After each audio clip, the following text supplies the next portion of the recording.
Hi hello friends, welcome back to my channel. ಇವತ್ತಿನ ವಿಡಿಯೋದಲ್ಲಿ ಸಿಂಪಲ್ಲಾಗಿ ಆಗೋವಂಥ ಮತ್ತು ಕ್ವಿಕ್ಕಾಗಿ ಆಗೋವಂಥ ಒಂದು ಗೀ ರೈಸ್ನ ಮಾಡೋದನ್ನು ನೋಡ್ತಾ ಇದ್ದೀವಿ.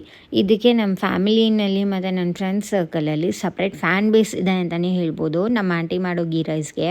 ನಮ್ಮ ಮನೆಯಲ್ಲಿ ಏನಾದರೂ ಫ್ಯಾಮಿಲಿ ಫಂಕ್ಷನ್ಸ್ ಎಲ್ಲ ನಡೀತಾ ಇದ್ದಾಗ ಈ ಥರ ಎಲ್ಲ ಮಾಡ್ತಾ ಇರ್ತಾರೆ. ಈವನ್ ನಾನು ಆಫೀಸಿಗೆ ಕೂಡ ತೊಗೊಂಡು ಹೋಗ್ತಾ ಇದ್ದೆ. ತುಂಬ ಫ್ಯಾನ್ ಬೇಸೇ ಇದೆ ಈ ಗೀ ರೈಸ್ಗೆ. ಇವಾಗ ನಾವು ಹೇಗೆ ಮಾಡ್ತಾ ಇದ್ದಾರೆ ಅಂತ ನೋಡೋಣ. ಇದಕ್ಕೆ ಆಲ್ಮೋಸ್ಟ್ ಒಂದು 50 ml ಅಷ್ಟು ಎಣ್ಣೆ ಹಾಕ್ಕೊಂಡಿದ್ದಾರೆ. ತುಪ್ಪ ಬೇಕಂದರೆ ಹಾಕೋಬೋದು, ಇಲ್ಲಾಂದರೆ ಆಪ್ಷನಲ್ಲು. ಇದಕ್ಕೆ ಏಲಕ್ಕಿ, ಚಕ್ಕೆ, ಲವಂಗ, ಸ್ಟಾರ್ ಹೂವು, ಅನಾನಸ್ ಮೊಗ್ಗು ಹಾಕ್ಕೊಂಡಿದ್ದಾರೆ. ಇದು ಚೆನ್ನಾಗಿ ಫ್ರೈ ಆಗಿದ ತಕ್ಷಣ ಬಿರಿಯಾನಿ ಲೀಫ್ ಅಂತಲೇ ಬರುತ್ತೆ.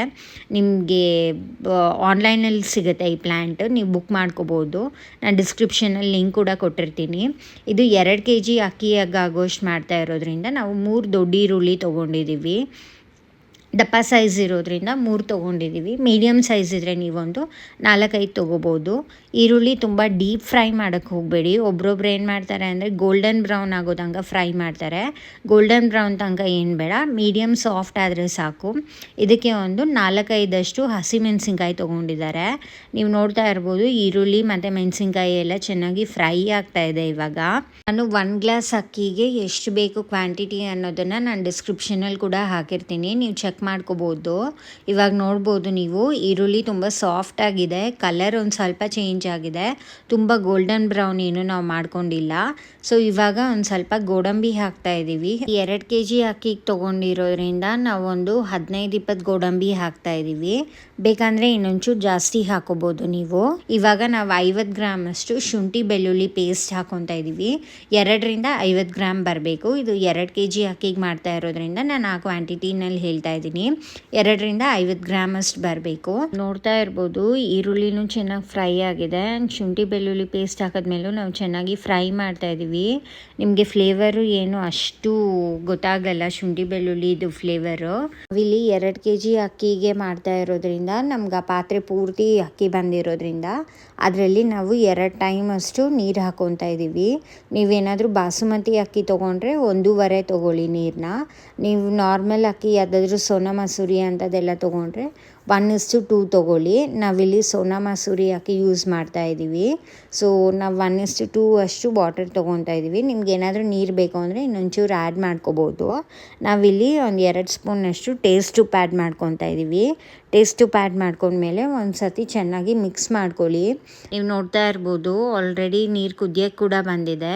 ಇನ್ ಕೇಸ್ ನೀವು ಬಟಾಣಿ ಹಾಕೋಬೇಕು ಅಂದರೆ ಈ ಟೈಮಲ್ಲಿ ಬಟಾಣಿ ಹಾಕೋಬೋದು, ಬೇಯಿಸಿಟ್ಟಿರೋದಾದರೆ. ಇಲ್ಲಾಂದರೆ ನೀವು ಫ್ರೋಝನ್ ಆದ್ರೂ ಈ ಟೈಮಲ್ಲಿ ಹಾಕೋಬೋದು, ಏನು ಪ್ರಾಬ್ಲಮ್ ಏನಿಲ್ಲ.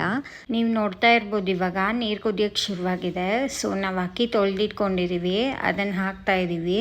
ತೊಳೆದು ನೆನೆಸಿಟ್ಕೋಬೇಕು ಅಂತ ಏನಿಲ್ಲ, ಅಕ್ಕಿನ ತೊಳೆದಿದ ತಕ್ಷಣವೇ ಹಾಕೋಬೋದು. ನೀವು ಕುಕ್ಕರಲ್ಲಿ ಮಾಡೋ ಥರ ಇತ್ತು ಅಂತ ಹೇಳಿದ್ರೆ ಅಕ್ಕಿ ತೊಳೆದ್ಬಿಟ್ಟು ಒಂದು 10-15 ನಿಮಿಷ ನೆನೆಸಿಟ್ಕೊಂಡಿರಿ. ಈ ಡೈರೆಕ್ಟಾಗಿ ಮಾಡೋದ್ರಿಂದ ನಿಮಗೇನು ತೊಳೆದು ನೆನೆಸಿಡ್ಬೇಕು ಅಂತ ಏನಿಲ್ಲ, ಹಾಗೆ ಅಕ್ಕಿನ ಹಾಕೋಬೋದು. ಸೊ ನಾವಿಲ್ಲಿ ಯೂಸ್ ಮಾಡ್ತಾ ಇರೋದು ಸೋನಾ ಮಸೂರಿ ಅಕ್ಕಿ. ನಿಮಗೆ ಇದು ದಮ್ ಬಿರಿಯಾನಿ ಥರ ಮಾಡ್ತಾ ಇರೋದ್ರಿಂದ ನೀರು ಒಂದು ಸ್ವಲ್ಪ ಜಾಸ್ತಿ ಬೇಕಾಗತ್ತೆ. ಸೊ 2-2.5 ತನಕ ನಾನು ಒಂದು ಪಾತ್ರೆಯಲ್ಲಿ ನೀರು ಹಾಕ್ಕೊಂಡಿದ್ದೀವಿ.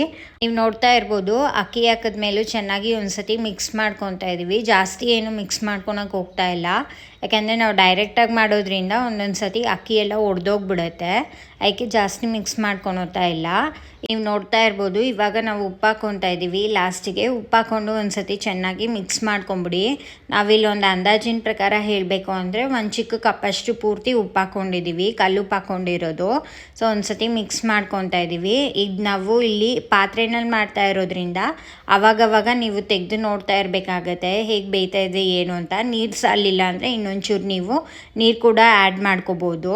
ಮನೆಯಲ್ಲಿ ಏನಾದರೂ ಫ್ಯಾಮಿಲಿ ಫಂಕ್ಷನ್ಸ್ ಇತ್ತು ಅಂತ ಹೇಳಿದರೆ ಒಂದು 15 ಮೆಂಬರ್ಸ್ ಇಲ್ಲ ಗೆಟ್ ಟುಗೆದರ್ ಇತ್ತು ಅಂದರೆ ಈ ಥರ ಮಾಡ್ಕೋಬೋದು. ನೀವು ವೆಜ್ ಆ್ಯಂಡ್ ನಾನ್ ವೆಜ್ ತಿನ್ನೋರಾಯಿತು ಅಂತ ಹೇಳಿದರೆ ವೆಜ್ ಕುರ್ಮಾ ಜೊತೆನೂ ಸರ್ವ್ ಮಾಡ್ಬೋದು. ನಾನ್ ವೆಜ್ ಆದರೆ ನಿಮಗೆ ಚಿಕನ್ ಕರಿ, ಎಗ್ ಕರಿ, ಕಬಾಬ್ ಅದ್ರ ಜೊತೆ ಎಲ್ಲ ಸರ್ವ್ ಮಾಡ್ತಾರೆ ಇದನ್ನು. ತುಂಬ ಸಿಂಪಲ್ಲಾಗಿ ಆಗುತ್ತೆ. ಇವನ್ ಲಂಚ್ ಬಾಕ್ಸ್ಗೆಲ್ಲ ಆಗುತ್ತೆ ಈ ರೆಸಿಪಿ. ನೋಡ್ತಾ ಇರ್ಬೋದು ಆಲ್ಮೋಸ್ಟ್ ಆಗೋಗಿದೆ. ಒಂದ್ಸತಿ ಚೆನ್ನಾಗಿ ಮಿಕ್ಸ್ ಮಾಡ್ಕೊಳ್ಳಿ, ಜಾಸ್ತಿ ಎಲ್ಲ ಮಿಕ್ಸ್ ಮಾಡೋಕ್ಕೆ ಹೋಗಬೇಡಿ. ನಿಮ್ಗೇನಾದರೂ ಗಾರ್ನಿಷ್ ಮಾಡಬೇಕು ಅಂದರೆ ಡೀಪ್ ಫ್ರೈ ಮಾಡಿರೋ ಈರುಳ್ಳಿ ಮತ್ತು ಗೋಡಂಬಿ ಹಾಕ್ತಾರೆ.